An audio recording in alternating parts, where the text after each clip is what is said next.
Hello friends, today I will tell you how to do the self-pollination in okra crop.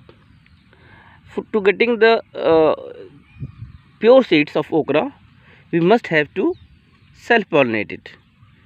Although it is a self-pollinating crop, but we have to ensure that the pollination should be self. Otherwise, we will not able to get the pure seeds. So you can see this is a okra crop. You can see here.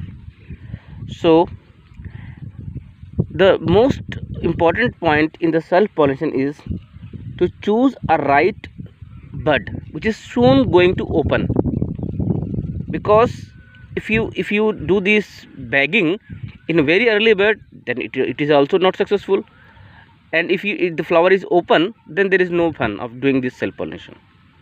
So friends, first you have to choose the right bud. So you can see here, I just show you this bud. You can see this bud, this is almost going to open, and this is very premature bud. You can see here. So you have not to choose this premature bud, you have to choose the bud which is almost going to open within 1 or 2 days. So in this way you can find out, and after finding out, we have to remove the other buds so that it will not create any confusion.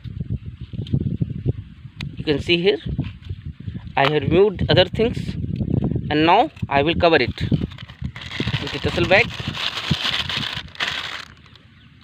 like this, and do the stapling so that it will not removed. So this way we have done. You can see here, the flower is open and the okra formation take place. So we have to choose the right bed for the self pollination. So I have shown all these things.